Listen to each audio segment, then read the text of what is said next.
इस रंगमंच पर हम और हमारी पार्टी पेश करती है एक धुआंधार संगीत, आतंक ही आतंक उर्फ डाकू बनी।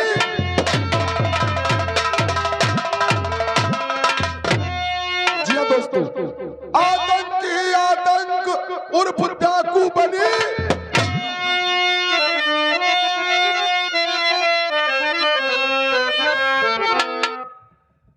सलमा, तेरे लिए तिलावर क्या से क्या बन गया। जब तलक के तिलावर तुझे अपने सीने से नहीं लगाएगा, अरे तब तलक सुख की नींद नहीं सोएगा।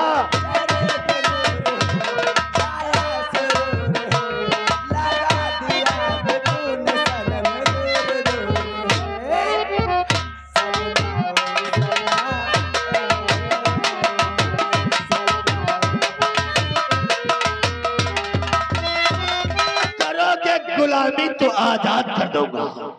अरे करोगे गुलामी तो आजाद कर दूंगा। अरे मिलाई जो नजर से नजर तुझे बर्बाद कर दूंगा।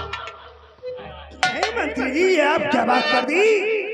क्योंकि लखनऊ से आपने मुझे इस थाना तंबोर के अंदर बुलाया है और मैं भी वादा करता हूँ कि आपके खिलाफ काला इंसान अगर आवाज उठाई तो कसम वर्दी की मैं उसको दुनिया से उसकी इतनी औकात मेरे दिलावर दोस्त की बेइज्जती किया है तो जाओ दिलावर मिया, उसकी बेगम सलमा की इज्जत को लूट लो और साले चिल्लाने की कोशिश करे गोली से मार दो, बाकी का मैटर मैं संभाल लूंगा। आजाद खान, तूने मेरे दोस्त दिलावर मियां का अपमान किया। शायद तू ये नहीं जानता कि दिलावर मियां मंत्री शंभुनाथ का जिगर का टुकड़ा है और हम तुझे जमालपुर इलाके के अंदर जीने नहीं दूंगा जब तक तेरा नाम और निशान आजाद खान मैं नहीं मिटा दूंगा। तब तक मैं सुखी दिलावर पिया पापी दोस्त, तूने मेरी इज्जत लूट के अच्छा नहीं किया। मुझे किसी दुनिया वालों के सामने मुंह दिखाने के काबिल नहीं रही। शायद तुझे ये नहीं मालूम, अरे दिलावर जिस पेड़ की डाली का फल खाता है खुदा का कसम उस पेड़ में वो डाली साफ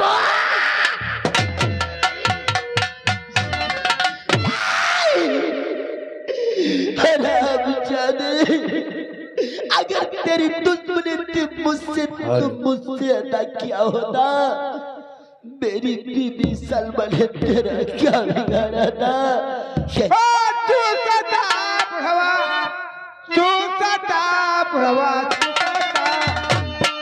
बुढ़वा चूसता पटवा की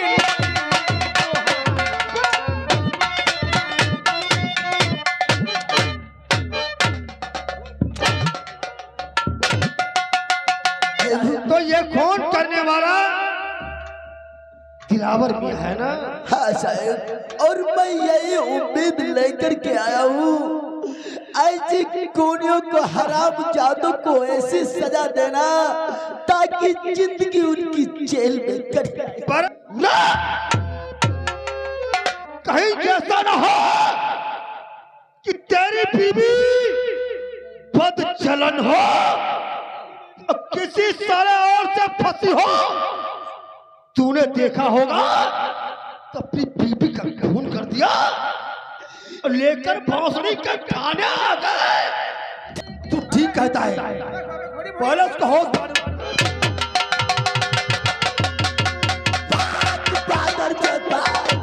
मैं तेरी बात पढ़कर आ रहा हूँ।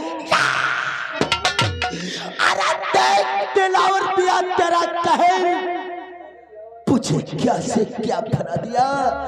अरे हराम जादू, तुमने तो मिलकर मेरी जिंदगी में तबाही मचा दिया। लेकिन याद रखना, आज मैं उस परवरदिगार की सौगंध खाकर कहता हूँ, अगर तुझे एक दिन पे मौत नहीं मारा तो मेरा भी हाथ आ जाएगा। साला दरिया पार हो गया। अच्छा नहीं, क्योंकि अपनी गाड़ी वापस मोड़ो, थाने को चलता हूँ। अगर दूसरी मुलाकात आजाद की हो गई तो इससे जिंदगी नहीं बढ़ती होगी। अरे वाह दिलावर वाह, जब तुम्हारे पास जरा सा पद है तो इन गरीब भाइयों को इतना सताते हो, और कल जब तुम प्रमुख बन जाएगा तो ना जाने क्या हद तक और क्षेत्र का करेगा। इसलिए चले जाओ, मैं तुम्हारी कोई भी मदद नहीं कर सकता। आज तो मैं जा रहा हूँ, लेकिन याद रखना जिस तरह से तूने मेरा अपमान करके अपने चौखट से भगा रहा है, ये दिलावर का वादा है। अगर ये दिन तुझे और तेरे खानदान को खून के आंसू दिलावर नहीं रुलाया तो हमारा नाम दिलावर। भाभी, मैं जानता हूँ कि तुम मुझे बेहद प्यार करती हो, लेकिन मर जाने की बातें कहकर अपने देवर राजा को दुखी न करो। अरे वो बदनसीब होते हैं जिनके कोई बहन नहीं हुआ करती। मैं तो बड़ा खुश नसीब हूँ जो मुझे चांद जैसी बहन दिया। मैं 7 समंदर पार भी होऊंगा, लेकिन तुझसे राखी बंधवाने जरूर आऊंगा। तो आपका कहने का मतलब कि मैं प्रमुखी के इलेक्शन में खड़ी हो जाऊं? जी हाँ भाई। नहीं नथु, आज मेरा देवर राजा भी घर पे नहीं है। अरे भाभी राजा की बात करती हो? अरे राजा जिस वक्त आ जाएगा हम उसे भली प्रकार से समझा देंगे, और ऐसा मौका बार बार हाथ नहीं आता भाभी। ऐसे हमारे पास 60 बीडीसी हैं, हम जिसे कहेंगे उसे वोट देंगे। ऐसा नहीं हो कि तुम मुझे पेड़ पर चढ़ा के और खाली से पेड़ ही काट दो। अरे नहीं भाभी, अरे मैं तो जनता की सेवा की बात करता हूँ भाभी। अरे मैं अपने पिता परमात्मा की कसम खा करके कहता हूँ भाभी, अगर हमारे बराबर आकर के कोई धन तोले फिर भी नथुरा बिकने वाला नहीं है। क्या कहा दिलावर मियां? क्या नहीं कहा? नथुआ मुझे गाली दिया। हाँ, एक प्रस्ताव लेकर मैं गया था। कहीं प्रमुखी का प्रस्ताव लेकर आप गए होते तो इतने जूते मारता कि आपके चांद का एक भी पार नहीं था। नथु, तूने मेरे दिलावर मियां का अपमान किया, वोट देने से इनकार किया। मैं तुझे जमनपुर में जीने नहीं दूंगा, और अब तुझे बर्बाद न कर दिया तो मेरा भी नाम मंत्री संभोनाथ। तो तुम एक काम करो, इसी बात उसके जो ननद है जिसका नाम है पूजा, जी हाँ, तुम इसी बात पूजा की इज्जत को दागदार कर। क्या कहा इंस्पेक्टर साहब? जब पूजा की इज्जत दागदार हो जाएगी तो वो शालिनी देवी सर उठाने के काबिल नहीं रहेगी, और वो इलेक्शन खुद खुद इनकार कर देगी।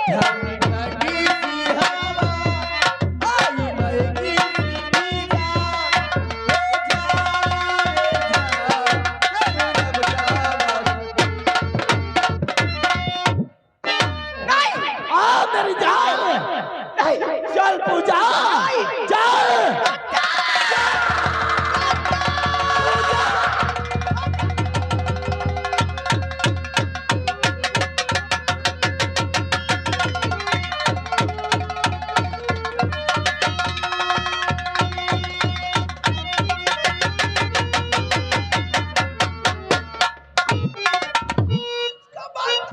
अगर जो आप यहाँ आ ही गए तो अगर जो मेरी इज्जत आपने जो बचा ही लिया है, तो अगर जो इस चीज की अगर जो मालिक आप बन जाए तो मेरी तो भगवान को सब किस्मत ही भूल जाएगी। आखिरी तुम्हें आना है जगत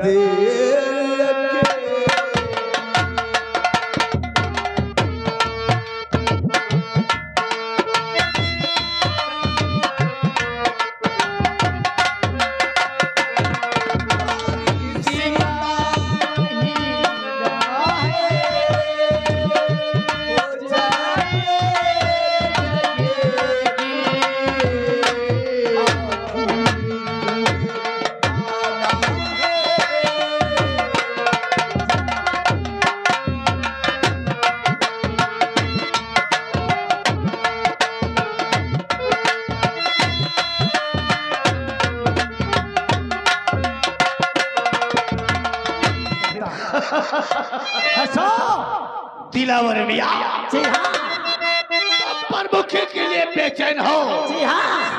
और तुम्हारा विजया ने अपमान कर दिया है और इसी वक्त विजया को अरेस्ट कर लो और ऐसी धारा लगा विजया पर।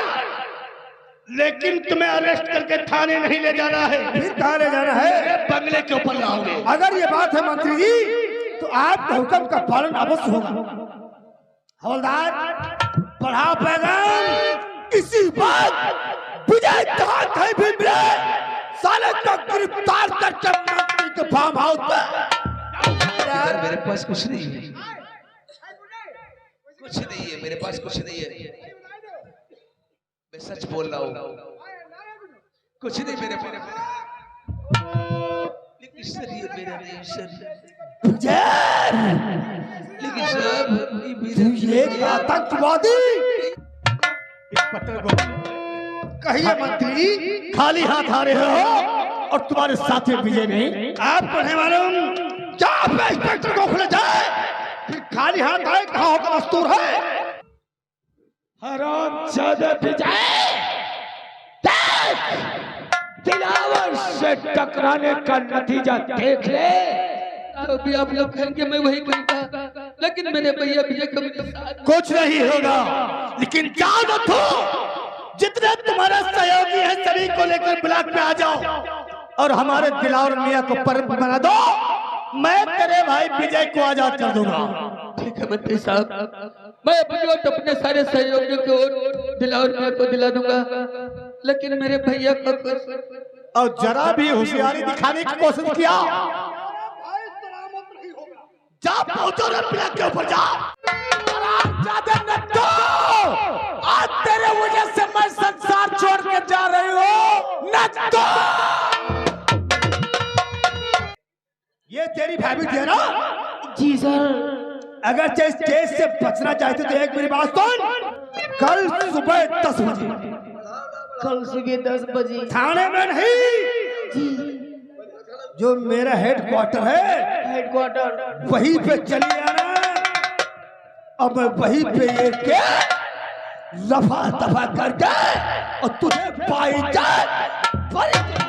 मेरे दोस्त, जिस रण पे औरत का पहना था कि दिलावर के सामने प्रमुखी का पद लड़कर छीन लोगी, आज मादा चोर राम व्यवहार साली आत्महत्या करके मर गई। वाह दिलावर मियां वाह, उस मादा चोद को तुम मरना ही था।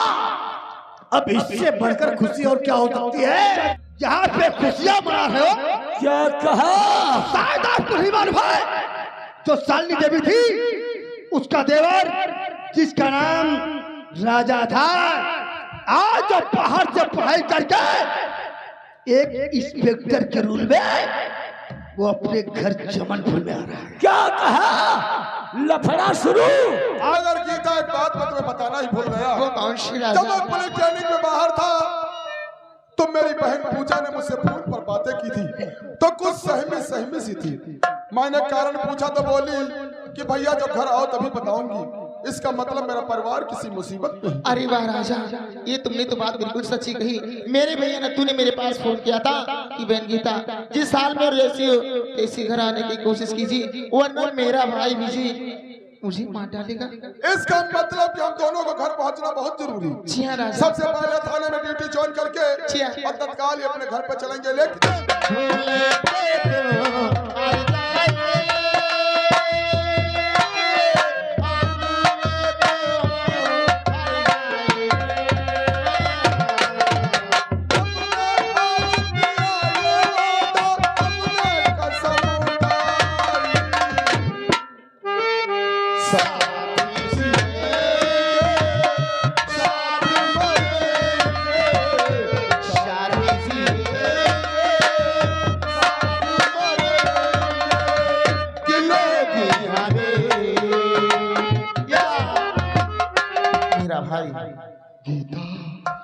ये नत्थू तुम्हारा भाई है, ये नत्थू तुम्हारा भाई मेरे भाभी का कातिल है गीता। सा तुम्हारे पास साबुत है इंस्पेक्टर आशा, ताकि तुम मेरे भाई के ऊपर मेरे भाभी का वो हल्फ ना कि मरते वक्त मेरी भाभी ने बयान दिया है कि नत्थु की वजह से मैं खुदकुशी कर रही हूँ, और कानून के मुताबिक जो जिसकी वजह से जान देता है वही मुजरिम और गुनहगार कहलाता है। तूने ऐसा बेवफाई का पाहन चलाया है जिसे मैं जीते जी बर्दाश्त नहीं कर सकता। याद रहे गीता, तुझे इस बेवफाई का हक जरूर मिलेगा, लेकिन उससे पहले मैं देखूंगा उन हरामजादों को जिसने छल और कपट से प्रमुखी का इलेक्शन जीता है। मैं जाकर डीएम से मिलूंगा, इलेक्शन को रोपिन करा के और प्रमुखी का इलेक्शन दोबारा। जहाँ से अपने दुश्मनी स्टार्ट हुई थी वहीं पर नजर डालो, क्योंकि वो नथुआ मादरचोद अगर पीठ में रोड़ा नहीं बना होता तो आज ये दुश्मनी नहीं होती। तो ठीक कहते हो दिलावर भैया, चलो नथुआ का काम तमाम कर देते हैं। जब नथुआ साला नहीं रहेगा तो इलेक्शन दोबारा नहीं होगा, पढ़ा पाएगा। कहते हो चलो थाने में चल करके बहन गीता के सामने और राजा से सारी हकीकत बता दो।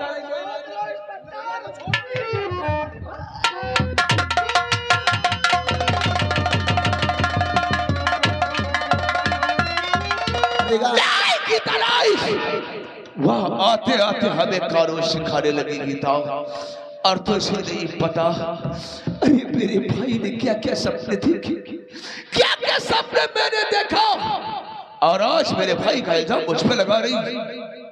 लेकिन नहीं गीता, तुझे नहीं पता मेरे भाई का कातिल कौन है। अगर तू जानना चाहती है तो सिर्फ एक खून कर सकता है, सिर्फ तो राजा। जानते राजा खून क्यों करेगा? क्यों वो अपने भाभी का पता लेना चाहता था ना। नहीं विजय, मैं राजा को बर्बाद कर दूंगा, राजा को सीधे नहीं दूंगा गीता। तू राजा मेरे रास्ते से, ऐसा ना हो मेरे दोस्त की गोली तेरे सर को पार कर दे। देख जाओ, पलट करके देख।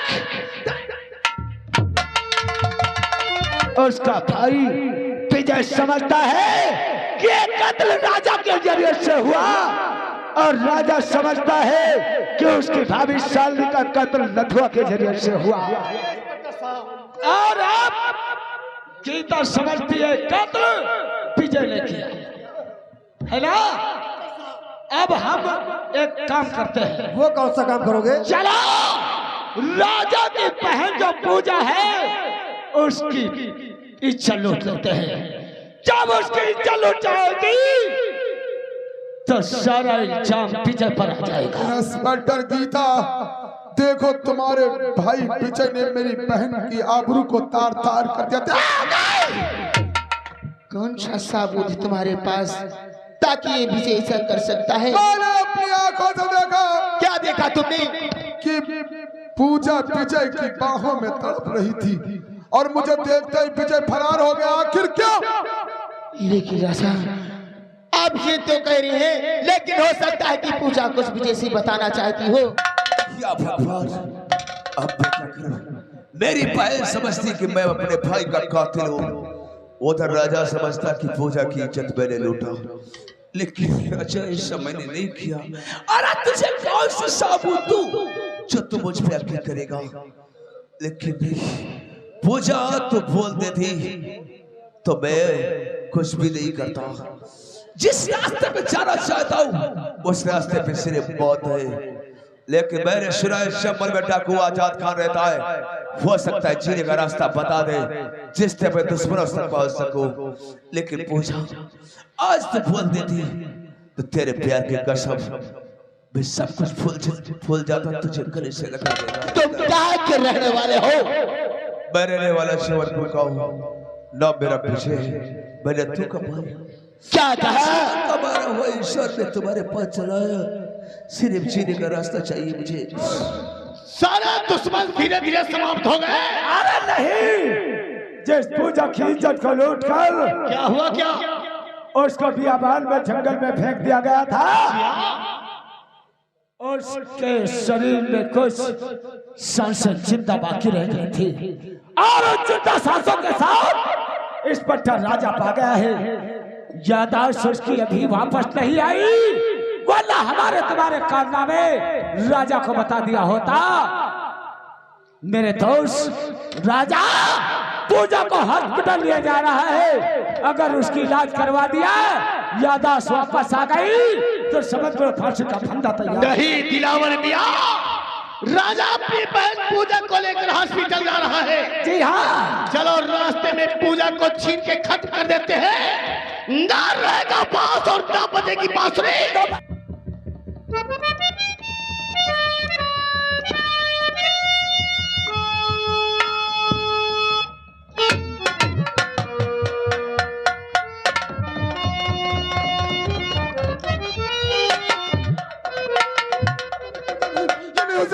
तुम मुझे छोड़कर नहीं जा सकती।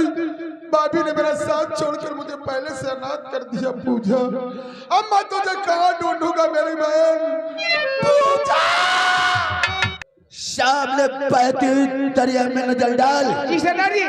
मुझे कोई इंसान बहता हुआ नजर आ रहा है। जैसे के सरदार जी। और पूजा, पूजा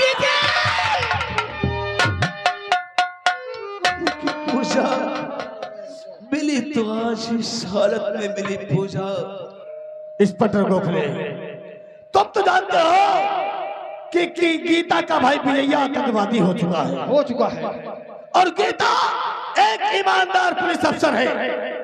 जाओ गीता के हेडक्वार्टर के ऊपर विदेशी औजार, चरा, अफीम, हीरोइन, कोकीन उसके हेडक्वार्टर पे छिपा दो और उधर जाकर राजा इंस्पेक्टर से खबर कर दो कि गीता आतंकवादियों से मिली है। जब गीता फंस जाएगी कानून के दायरे में, उसकी बदन से वर्दी उतर जाएगी और फिर उसके हाल उसके साथ वही करेंगे जो पूजिया के साथ में हुआ था। क्या तुम जानती हो कि तुम्हारा भाई विजय एक आतंकवादी बन चुका है? तो तुम यह भी जानती हो कि तुम्हारे घर पे कुछ विदेशी असला छुपा है? सटर राजा, अपने होश में हो या नहीं? मेरे हेडक्वार्टर के ऊपर विदेशी असले नहीं, कतार पे ऐसा हो सकता है। ओ साहब, ये सब विदेशी असले। मैं क्या देख रहा हूँ?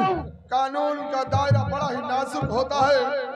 तुम्हें जो कुछ कहना है वो तुम अब अदालत में कहोगी। पेश करेंगे इसको। इंस्पेक्टर राजा, मैं जान चुकी तुम उन दरिंदों से मिले हुए हो। अगर मेरा पीछा करने की कोशिश की इंस्पेक्टर राजा, मैं तुझे शूट कर दूंगी। विजयी, जो मेरे सीने में जान है रही है, जब तक उन हराम जादों से बदला नहीं चुकाऊंगी तब तक मैं चैन से नहीं बैठूंगी। बोल मेरी बहन गीता, कैसे आई है? कहाँ गया तेरा कानून? तू आई है मेरे पास तो हम तुझे इंसाफ जरूर देंगे। लेकिन गीता, ये तेरे बदन पे वर्दी अच्छी नहीं लगती। अरे तेरे बदन पे वर्दी अच्छी नहीं लगती। फेंक दे वर्दी, उठा ले बंदूक। आज से इंस्पेक्टर गीता नहीं, जम्मल की सैनी डाकू गीता। मैंने भी इस दंबर क्षेत्र में काफी पाप किया है, इसीलिए हम हज जाना चाहते हैं। आओ बरखुरदार इंस्पेक्टर गोखले, आओ हम तुम्हारा स्वागत करते हैं। और सताया तूने है मुझको,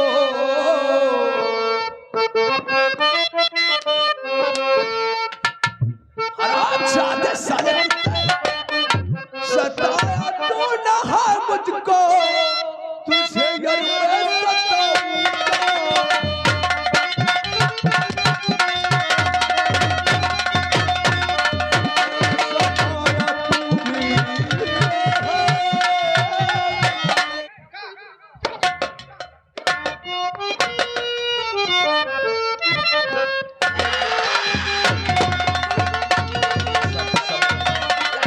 लेकिन तुमने कानून को अपने हाथ में ले लिया है। कानून और भारत के संविधान में कोई ऐसी जगह नहीं जो एक इंसान दूसरे इंसान का खून बहाए, लेकिन तुमने ऐसा किया है, इसलिए तुम्हें जेल जाना पड़ेगा। लेकिन मैं अदालत से दरख्वास्त करूंगा कि तुम्हें कम से कम सजा दी जाए।